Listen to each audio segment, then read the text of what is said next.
ఇవాల్టి క్లాస్‌లో మనము చాక్లేట్ గనాష్ అనేది 2 ఇంగ్రీడియెంట్స్ యూజ్ చేసి సింపుల్‌గా, ఈజీగా ఎలా ప్రిపేర్ చేసుకోవాలో చెప్తాను. అందులో ఫస్ట్ ఇంగ్రీడియెంట్ వచ్చేసి డార్క్ కాంపౌండ్. చిన్ని పీసెస్‌గా కట్ చేసి రెడీగా పెట్టుకున్నాను. అండ్ సెకండ్ ఇంగ్రీడియెంట్స్ వచ్చేసి ఫ్రెష్ క్రీమ్ అనమాట. మీరు ఏ బ్రాండ్ అయినా తీసుకోండి. అన్నీ కూడా నేను చెప్పే ఈ టిప్స్ యూజ్ చేసి చేస్తే పర్ఫెక్ట్‌గా వస్తుంది. ఎలాంటి ఫ్లాస్ లేకుండా మీకు స్మూత్, సిల్కీ గనాజ్ అనేది ప్రిపేర్ చేసేసుకోవచ్చు. సో, వీడియో చాలా చిన్నది. ఎక్కడ స్కిప్ చేయొద్దు. 5 నిమిషాల్లో బోలెడన్ని కొత్త విషయాలు తెలుసుకుంటారు. సో, ఫస్ట్ మనం ఫ్రెష్ క్రీమ్ అనేది మెజర్ చేసుకుందాము. 200 గ్రామ్స్ అనేది తీసుకుంటున్నాను నేను. అండ్ 400 గ్రామ్స్ కాంపౌండ్ అనేది చిన్న పీసెస్‌గా కట్ చేసుకొని ఒక బౌల్‌లో పెట్టేసుకున్నా అనమాట. వేయింగ్ మిషన్ లేదు అనుకుంటే మీరు ఈజీగా 200 ఎంఎల్ ఫ్రెష్ క్రీమ్ దొరుకుతుంది మార్కెట్‌లో. అది మొత్తం పోసేసుకోండి. ఇంకా కాంపౌండ్ అయితే ఈచ్ స్లాబ్ 100 గ్రామ్స్ ఉంటది కదా! అంటే లోపల 4 స్లాబ్స్ ఉంటాయి.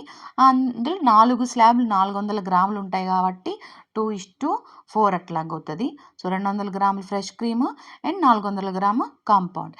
ఓకేనా? ఇప్పుడు 200 గ్రామ్స్ ఫ్రెష్ క్రీమ్ అయితే నేను మెజర్ చేసేసుకున్నాను. ఇప్పుడు ఈ క్రీమ్‌ని మనం స్టవ్ మీద పెట్టి ఫస్ట్ బాయిల్ వచ్చేంత వరకు హీట్ చేసుకోవాలనమాట. సో, మీరు మిక్స్ చేస్తూ ఉండాలి స్పాచులా యూజ్ చేసి.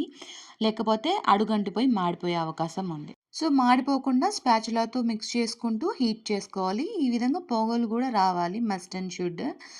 ఇప్పుడు వేడిగా ఉన్న ఈ ఫ్రెష్ క్రీమ్‌లోకి మనము ఆ చాక్లేట్ చిన్న ముక్కలుగా చేసి పెట్టుకున్నాం కదా!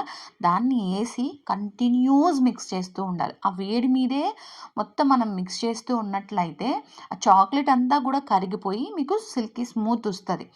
ఒకవేళ మీకు కలుపుతూ ఉన్నప్పుడు ఎక్కడైనా పెద్ద ఉండలుగా ఉండిపోయింది అంటే మీరు డైరెక్ట్‌గా ఆ ప్యాన్‌తో పాటు పట్టుకెళ్ళి అలాగే స్టవ్ మీద పెట్టేసి సిమ్‌లో పెట్టుకుంటూ కలుపుకొని కూడా మీరు కరిగించుకోవచ్చు. మనం ఈ రెసిపీని గనాజ్ ప్రిపేర్ చేసే రెసిపీని స్టవ్ మీద డైరెక్ట్‌గా నేను ఇదివరకే చాక్లేట్ మూస్ ప్రిపేర్ చేసే వీడియోలో పెట్టున్నాను కదా! అందుకే నేనిప్పుడు ఆ ప్రాసెస్‌ని చూపించలేదు. మీకు తెలియని వాళ్ళు ఎవరన్నా ఉంటే స్టవ్ మీద డైరెక్ట్‌గా ఎలా చేయాలనేది ఈ లింక్ అనేది పైన ఇస్తున్నాను. దీంట్లో ఉంది, ఎళ్లి చూసి తెలుసుకోండి. ఇప్పుడు గనాజ్ మిక్స్చర్ అయితే రెడీ అయిపోయింది. సిల్కీ స్మూత్, ఎక్కడ లంప్స్ అంటే ఉండలేమి లేవన్నమాట. సో, స్మూత్ అయిపోయింది. ఇప్పుడు బాగా ఇది కూల్ అవ్వాలి. ఇది వేడిగా ఉంటుంది కాబట్టి ఒక half an hour to 1 hour room టెంపరేచర్‌లో కూల్ అయ్యేంత వరకు వదిలేయండి. అండ్ ఈ వీడియోలో మీకు ఇంపార్టెంట్ విషయాలేమన్నా తెలుసుకున్నానని ఏ టైంలో అనిపించినా కూడా ప్లీజ్ లైక్ చేయండి. బాగా చల్లారిన తర్వాత వేరే బౌల్‌లో ట్రాన్స్‌ఫర్ చేసుకోండి. లేదా అదే బౌల్‌కి కూడా మీరు క్లింగ్ వ్రాప్ అనేది చుట్టేసి మినిమమ్ 5-6 అవర్స్ అనేది ఫ్రిడ్జ్‌లో సెట్ అవ్వడానికి దానికి టైం ఇచ్చేయాలి. అప్పుడే మీకు కరెక్ట్‌గా బాగా వస్తుంది కేక్‌కి ఫ్రాస్టింగ్ అనేది. ఓకేనా? కొంతమంది 1 ఆర్ 2 అవర్స్ బయట ఉంచేసి వెంటనే చేయాలని చెప్పి చాలా ఇది పడుతుంటారు. అలా చేస్తే మీకు ఎగ్జాక్ట్ కేక్ లుక్ అయితే ఖచ్చితంగా రాదు. సో, నేనేం చేస్తాను ఎస్పెషల్లీ అంటే ముందు రోజే ప్రిపేర్ చేసి పెట్టేస్తాను ఫ్రిడ్జ్‌లో. నెక్స్ట్ డే మార్నింగ్ తీసి ఫ్రాస్టింగ్ స్టార్ట్ చేస్తా.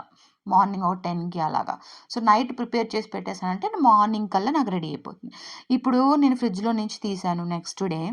చూడండి చాలా థిక్‌గా అనిపిస్తది. అలా స్పాచులాతో పట్టుకొని తీయడానికి కూడా మనకి స్ట్రెంత్ సరిపోదు. అంత స్టిఫ్‌గా ఉంటది. కానీ మనం ఇట్లా అయితే ఫ్రాస్టింగ్‌కి యూజ్ చేయలేం కదా!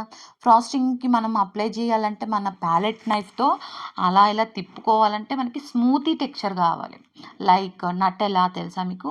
నటెలా, పీనట్ బటర్ మనకి ఎట్లా స్మూతీ టెక్స్చర్‌లో ఉంటదో అట్లా కావాలి కాబట్టి మనం ఇప్పుడు దీన్ని ఇట్లానే డైరెక్ట్‌గా అప్లై చేయలేము. సో, మనం ఏం చేస్తాం? కొంచెం విప్పింగ్ చేసుకుంటాం. విప్పింగ్ చేస్తే మనకి ఆ స్మూత్ కన్సిస్టెన్సీ, ఆ నటెల్లా కన్సిస్టెన్సీ అనేది వచ్చేస్తుంది. జస్ట్ ఒక 2 మినిట్స్ కూడా అవసరం లేదు. 1 మినిట్‌లోనే అయిపోద్ది.